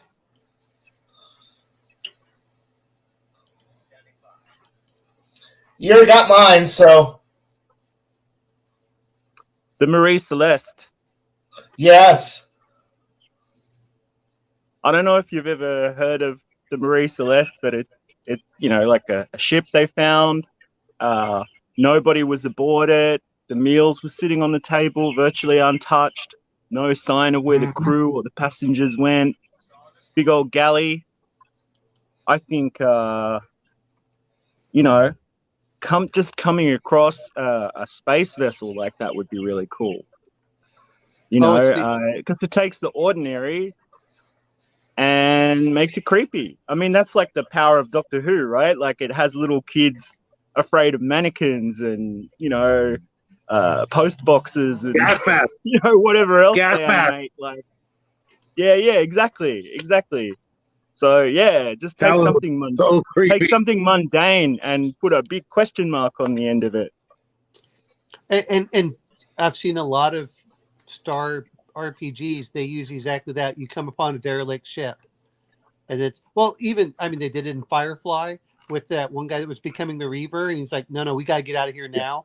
It's like, or what is it? What was that? Was it Sunshine or whatever? Where they come on, where they find the previous ship that was there, and it's full. You later find out there's a crazy guy on board that's killing people off. Yep. He was the sole survivor. Yeah. It was. All those are just so classic. Well, I mean, even Space Hulk for the Space Marines, where they do that. Oh, you enter it. Now, what do you find as you go through? And it's like, okay, we got to grab this. I love that. Well, I used to play the Space Hulk computer game, and I don't even I think because my brother and I were so small, I don't even think we were playing it properly or really even knew how to get it working properly. But we'd watch all of the cutscenes and in betweens and look at all the maps and the Gene Stealer animations, and it would scare the pants off us anyway. You know what I mean? Like. Absolutely. I used to have it for the 3DO. I don't know if you guys ever heard of that system. Mm-hmm. And I had this big old chair, this big old easy chair, and I'd turn off the lights. This is back in the 90s, I think. I turn off the lights. I had my headphones. I'm sitting there with my controller in the dark, playing that game. And those jump scares are the only time I've ever literally jumped out of my skin playing a video game. It was so intense the way they did it back in the day. And my son used to play a certain game that you guys are probably all familiar with, and he hates that I ever bring it up, but he used to play that game a couple years ago. He was a kid, and it was all the rage, and it could not compare to Gene Stealers just jumping out of you around the corner, and you knew they were there. You could see the corner, and you saw the blip. You knew it was there, but you had to click that button and turn that corner, and oh my God, that game was the fact best. that you're in Terminator armor and you just didn't feel safe ever, like. Yeah, I know, right? I would say as much as I think Alien Isolation did a very good job of that as well. If you play that game, my friend, he was in his 30s, refused to play that at home alone. But if I came over, I'm like, it's okay, man. It's all right if you die for the cutscene. He's like, ah. So he would. Well, I find it really funny because some of those game graphics, they did have a kind of affect. They did kind of have an atmosphere. Like I remember playing System Shock a lot, where the AI has taken over the space station and you're a hacker who's gone in, you kind of been let off the hook to shut it down, but it's been doing all kinds of weird experiments in the biolab, and it threatens you as you get closer and closer to the center. Just all of that, I find it funny that I'd probably see graphics from that now and not think much of it, but at the time it was terrifying. Oh, I mean, there was the whole thing. Like I said, the Alien Isolation one is still pretty good for a lot of it if you look at it, because there's that tenseness, and you can hear the worst part is you can hear it running, and you're like, oh crap! And so you go through. My friend did this where he was trying to hold in, and you can go into it, and you hear this, as it's moving around. You're like, okay, how do I get out of here? Even Doom, even the dark rooms in Doom where you just hear, and you're like, what? Actually, my favorite story for Doom is we were going through, and you get so trigger happy. We played co-op, and I saw something at the distance, and my friend says, "Oh man, I just died." I said, "That's okay, I got it." It's so funny how engaged we were by computer games at the time, because now I just want to do like analog hobbies, pencil and paper, minis, I get away from the computer as much as possible. But at the time, it was such an immersive thing, Well, I think it also helped that, and I don't know, I assume this was similar for Shadow. I used to go outside and play for 4 or 5 hours.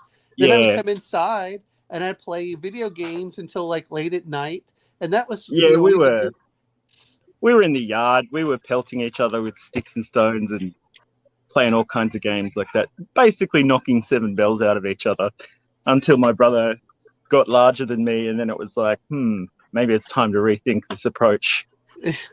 Because he's kicking the crap out of me. He's 3 years younger than me, and he's a head taller than me. So, anyone? If we're going to talk about old games, anyone remember Asteroids? And when it would have the little spaceship flying around, and you'd be like, "Oh crap!"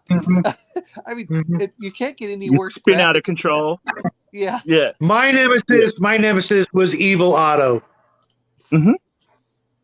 I know the name, but I don't know if I remember the game. Berserk. Oh, okay. You remember that game, Berserk, where you're like a stick man going through these different mazes, and there was an exit on all four sides, and you had to go in and shoot the robots. And if you killed all the robots, Evil Otto would come bouncing in this ball, countdown, humanoid countdown, and if he touched you, you were just dead. And the game just got faster and faster and faster, and all you had was a joystick and a button, at the arcade. Eventually, they brought it to some of the consoles at home. But oh my God, that guy! Freaking hated that. I don't know what it is. I don't know what it is about games from that period, but I notice a lot of people still play like emulations of them, or kind of they're updated for a new OS or whatever. Like there are a lot of websites where you can buy that stuff. You know what though is, and I agree with the Mary Celeste, like he's talking about, but I love the Mary Celeste idea for the whole thing. Bringing us back, but I think the old video games. One is I think there's that nostalgia aspect, but the other aspect is that they're not click. You're not. How do I put this? A lot of games now are Twitch games, and like how fast can I move? Well, I'm almost 50 years old. I don't move like my old 14-year-old self, on video games, and I don't want to. Hey, Connor. Yeah, he's right. Exactly. I don't use initiative or combat rounds. Well. We sort of did. Yeah, same here. I fucking hate it. It's such a god-awful waste of time. All you have to do as a GM is go, who's got the highest dexterity? Okay, you're always going to be first. Next. Put you guys sitting around the table in order, and we're just going to do this. That's the way it's going to be. Okay, problem solved. We just gained an hour of game time play by just putting that shit out. It was like there was some sort of competition. I noticed it when I'm playing certain games with people now, that we spend more time, rolling for initiative and getting everybody's initiative, etc., than actually a round of freaking combat. You're always first, okay? No matter, it just ends up being that way. Let's just, make it a set thing. That is food for thought for a rule set. You would think a clever, slim rule set would say whoever's got the highest dexterity goes first. You know what I mean? Just bam. You know why it's obvious why they don't. To keep the competitive nature between the players going on. Right. And I freaking hate it. I'm going to bring a little bit different because like Conan, you always go first unless the DM uses his doom pool, and then the monster goes first. But the other one is from an initiative. As I get older, it's like, if you tell me I do this, if you're moving faster than the other person, unless he has like a special skill, like, lightning fast draw or something, you automatically win initiative. If you say, I'm going to, I do this, okay, you go first. It's whoever says something first within reason. That's the way I generally do it. Unless you're like watching him and you're looking for that twitch or something like that. But yeah, I'm not. I don't want to have to roll for initiative or anything else. So Mhm. as I get older, in some ways, I know why they do it because you do get the bell curve. But I really wish that they had done for the old D&D aspect. I know that one of the games does this, but I'm not sure if it starts without number. Where you just give the bonuses. It's like, you know what? Your character gets a +3. I don't care how you distribute it. I don't care if you use pluses and negatives, but that's what you use. You get +3 to your total, and we don't worry about 18s and all that other stuff. You can have a -3 or a +3. That's all that we worry about for each stat. Plus, it goes from -3 to +3, and your character's allowed to have a total of a +3. I don't care how you divide it, just do it. And I think that's how I would rather see things. There's a lot of times I see things like that where, we could simplify. It's just like experience points. Why don't they divide all experience points by 10? Why does it have to be 17? To me, it would just be easier to do that. Why do I have to make these really big, giant experience points instead of just lopping off a 10 at the end and move from there? Yeah, I like Shadows of Brimstone has this system where when you get certain, you have to spend your XP to get that level. Okay. Yeah. So once you've gotten the level, those XP are gone. So you don't have this huge number. You're constantly, doing this, big math. Not like addition and subtraction is big math, but you don't have to have this huge freaking number. And to be honest, I get it. Some games I like going up levels as a player, but there's a whole lot of other games where I just don't give a shit. Just give me a character. Let me freaking get into character and play that character, because my character's not worried about going up a level, but the players are. They're especially in certain games where the more you do, the more XP you get. So they're trying to outdo each other. Well, outdo each other because you're trying to survive, not because you're trying to hit this magical arbitrary number that your character wouldn't know anything about. You know what I mean? To go up that level, to get that.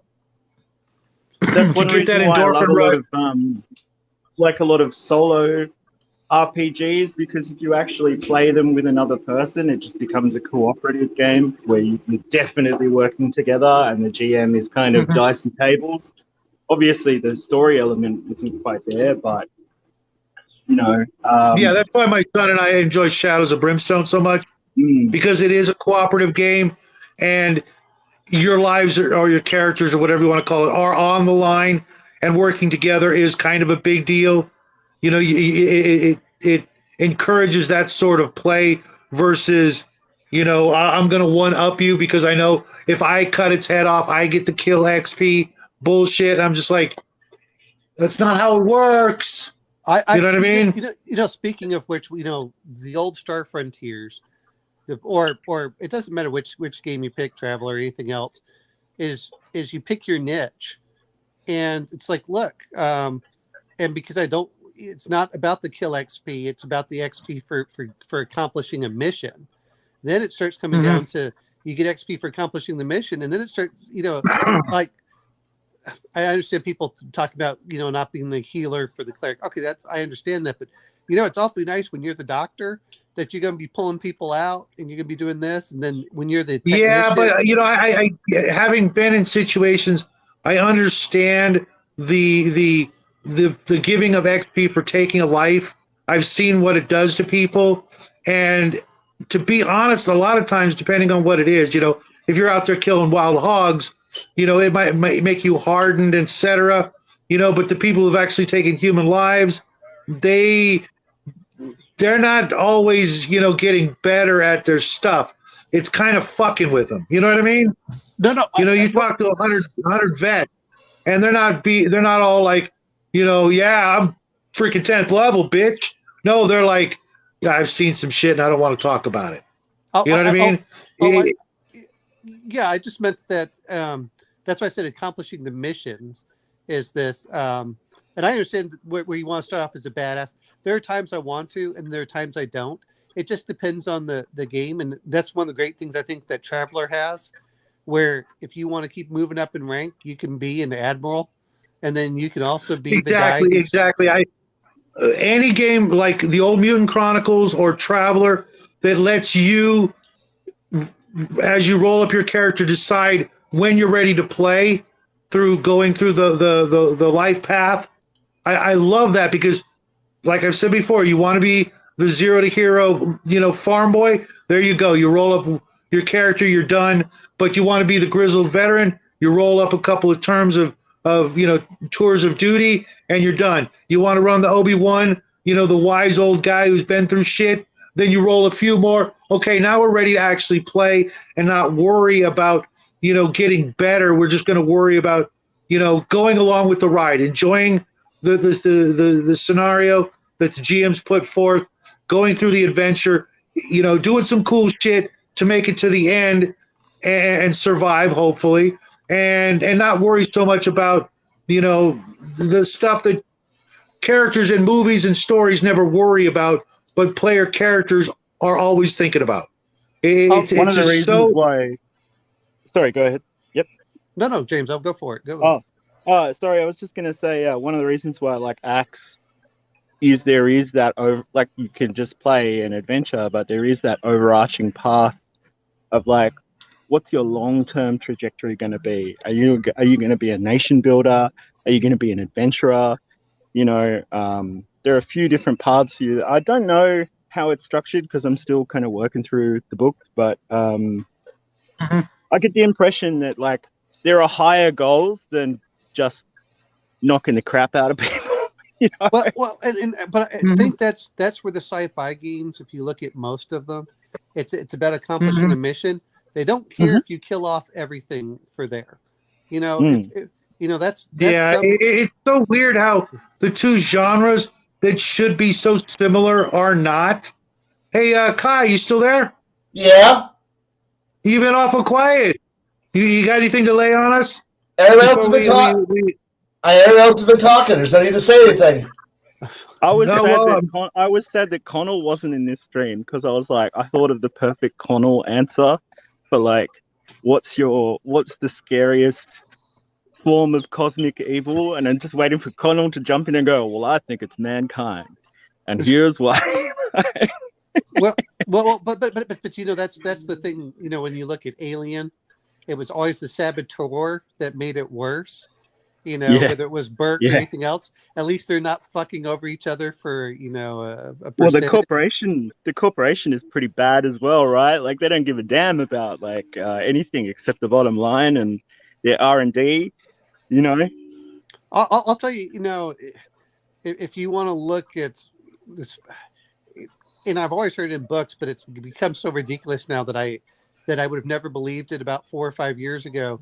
Is just how corrupt our system is between corporations and government.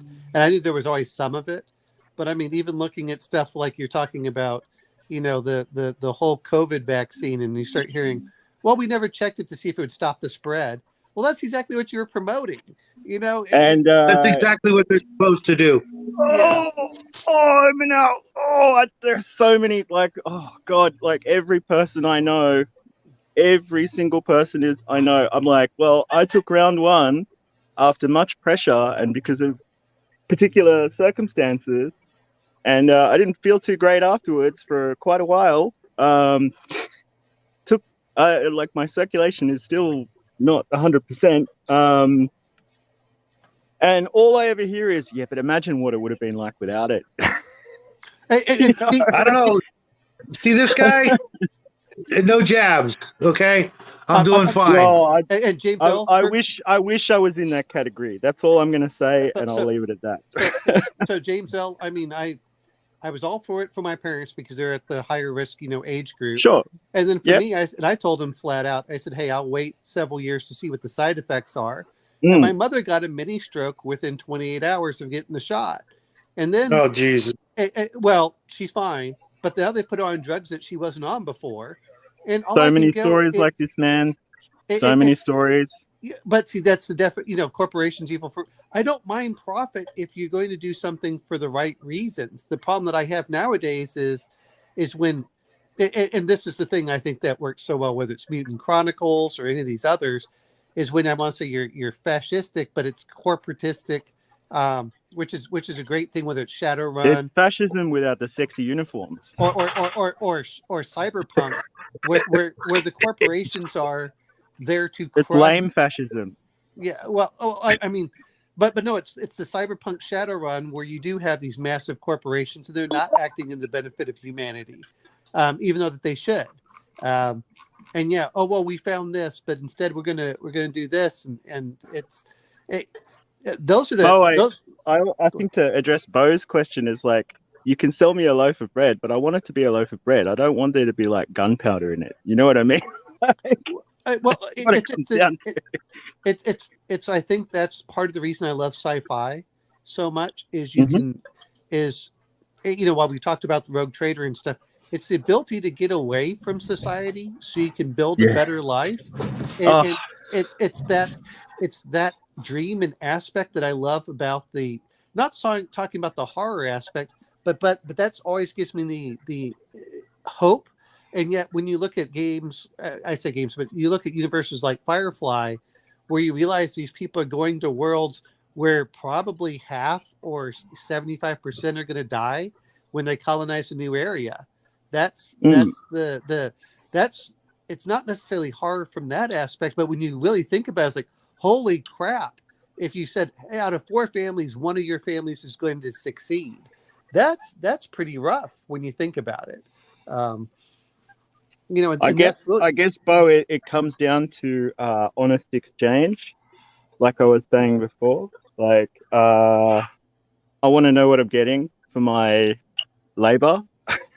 I mean, talking about it is like, and Shadow knows this, is like when I have inflammation, I tend to use leeches. And part of it kind of starts coming down to is I was realizing I was taking so many drugs that I'm probably destroying my kidneys. I said, well, let me go to something else. And but you know what? It's a fair and honest transaction. You bite me, you give me pain relief, and you get my blood. Okay, we know what the transaction is here. And I'll keep you around long enough. Which might. Well, I don't necessarily disagree with you. Yeah, I think if they're gonna do it, they should at least have some nice Hugo Boss with some boot cut, sharp lines, good gunmetal gray. Anyway, carry on. No. You want equilibrium? No, it's. I think that those are. Such a good movie, right? And they're all dystopian, and sometimes it's the best worst movie ever. Like, considering it was made on about $1.75, it's pretty damn good. But some of the best movies are not the best special effects. I don't need good special effects. I actually think that, like, when you look at old Doctor Who and the effects are crappy, there's almost like an exchange you're making there where you have to suspend your disbelief and get into the story. Yeah, people are like, "Oh, that looks so." Blake 7. Although Blake 7 actually had had kind of a lot of money. I mean, I'm not going to lie. Yeah, they got immensely better between season 2 and 4, which is like, what the hell? This show must have been popular. They got like mega cash in Fusion. That's the 80s transition from like analog special effects to like digital post-production. It's like starting to come in. But yeah, like I think sometimes when it's a bit paper mache, like you have to go with it. Like otherwise you're just looking at people walking around a wobbly set, like. I have to agree with Bo Paints here. Proceeds to play Cyberpunk, Judge Dredd, 40K. But here's the point of whenever I'm playing those games, is I am separating myself from the masses because I am making choices, and to get to break outside of the mold.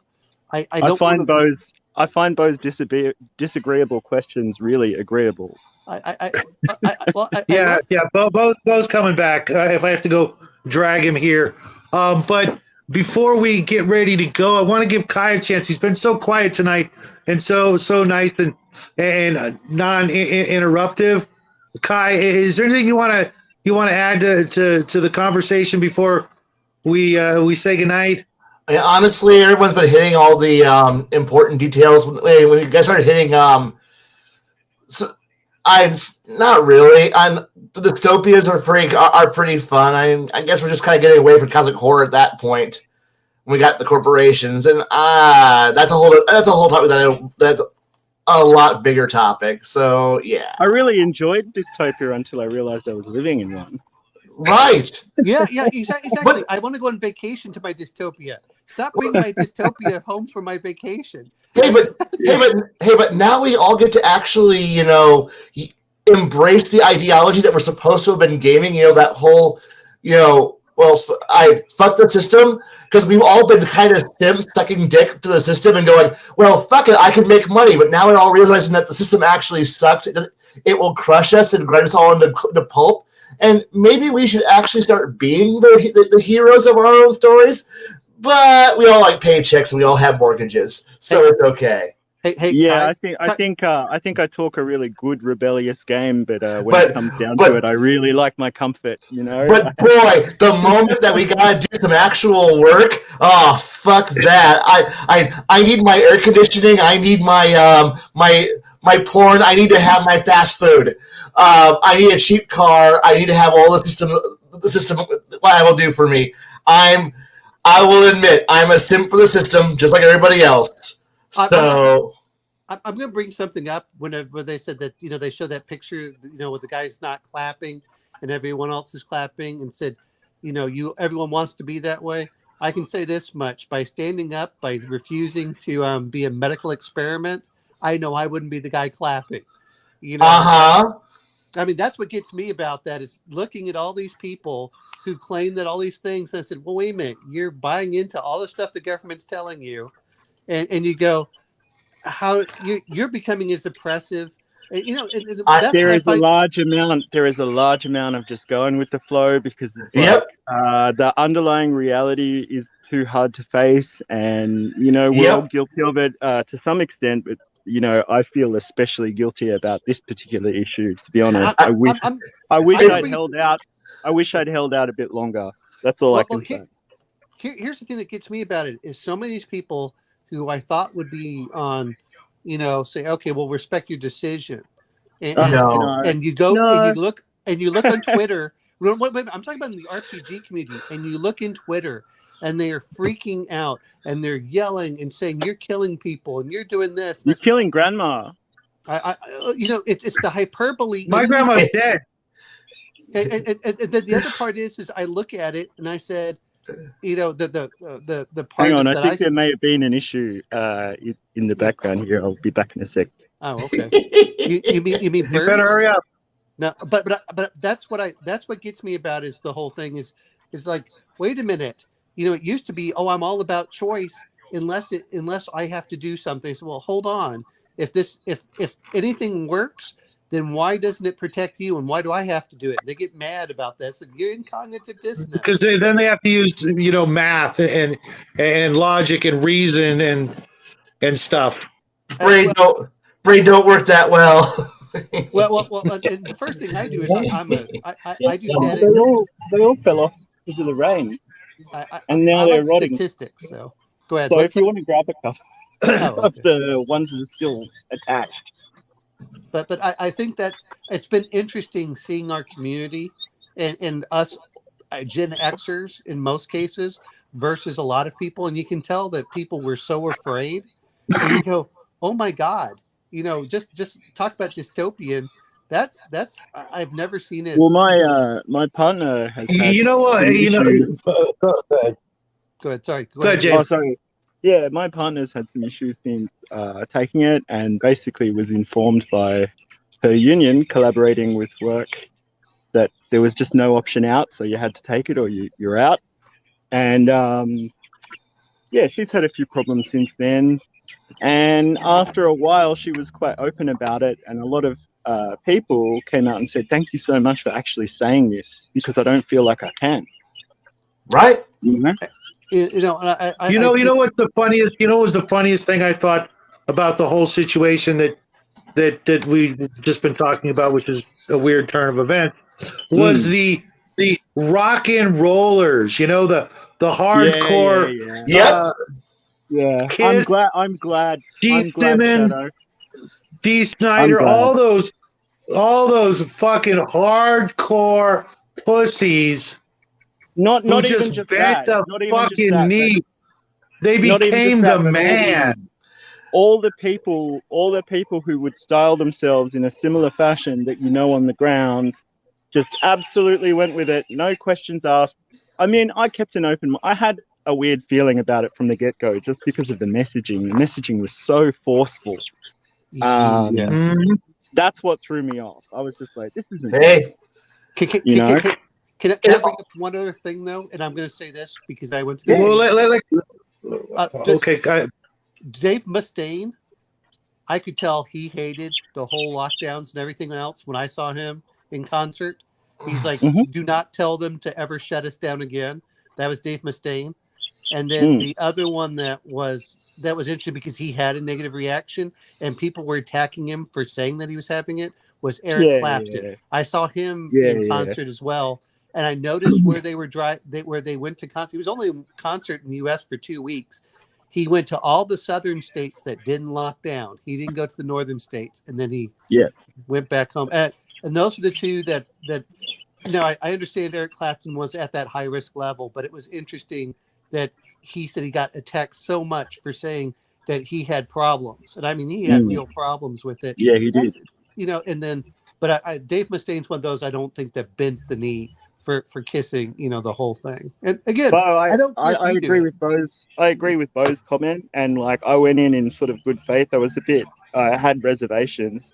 It was just that I was so sick afterwards. Like the reaction I had to it was so intense, and some of those after effects I'm still kind of feeling, sort of 12 months on. So, and I haven't had any more since then because I'm not a moron. Unlike so many people I know who just keep going back for more and getting sicker and sicker. And I'm just like, do you think that you're incorporating every factor here? It just should have been a choice. It should have been a choice, especially pending more information. There was too much money in it, which is the whole thing about that percentage of profits. And that's what, and then there's no liability. That's the other part that got me. I said, if there's liability, that's one. But yeah, and again, I don't care if you take it because you think that you're at high risk. It's the fact that you were forcing people to do so. Lots of people were in a bad position as far as having choices in that situation went.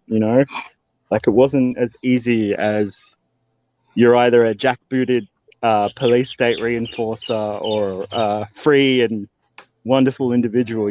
Like there's definitely everyone's situation is a little bit different, And we're fortunate here to be the U.S. I just saw that sorry to get a little bit about this, where now people are getting their jobs back and they have to get back pay here in the U.S. I don't know how it is in Australia, but we're kind of fortunate in that aspect. But I knew what was going on. I was listening to lawyers and just the runaround they would give me to get an exemption.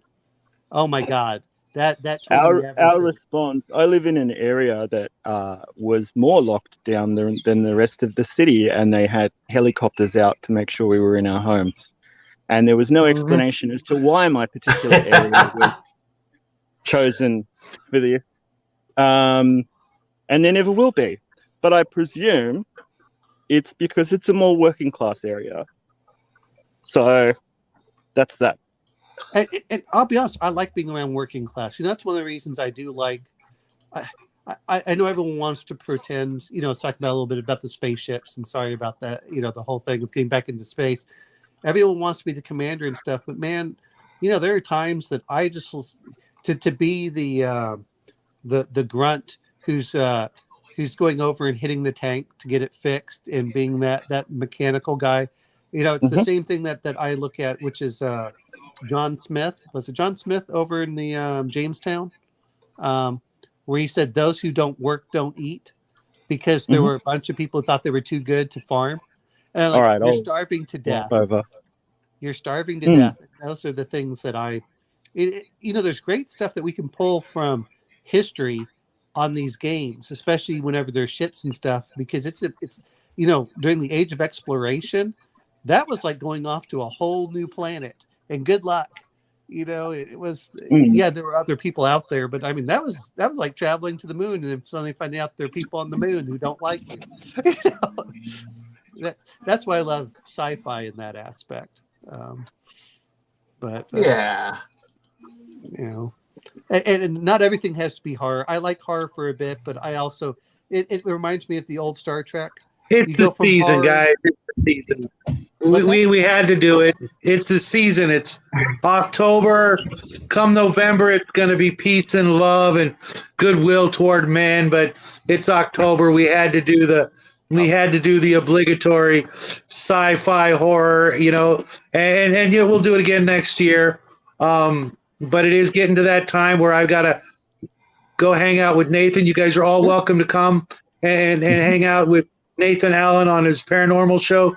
Kai, thank you for showing up.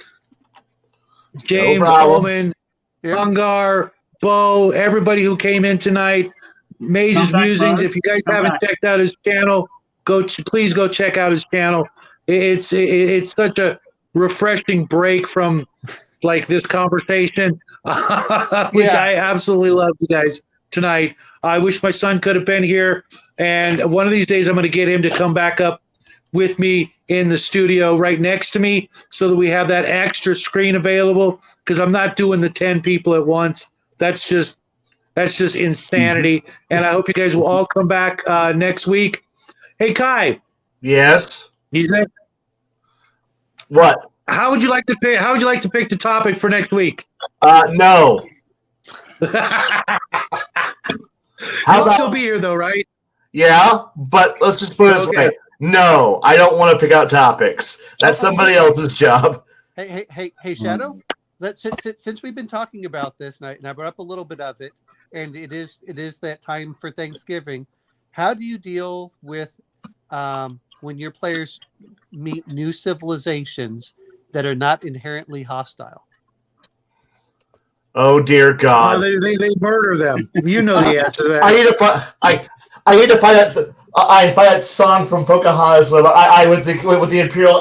With the Colonial Commander. That's what you're gonna do to him. Well, I'm just going to ask. Thanks, Mike, for stopping by. Thanks, Mage's Musings, Bo Paint. I can't wait to talk to you guys all this week. But I like the I got to topic cut though. it off here. Hey, one thing, Shadow. I know we're going to cut off right now. I may not be able next week because my parents are visiting. Okay, we'll give them a hug for us. With them. I don't know. They go to bed early, so maybe One future suggestion: have you guys done weapons yet? No, Did not we- really.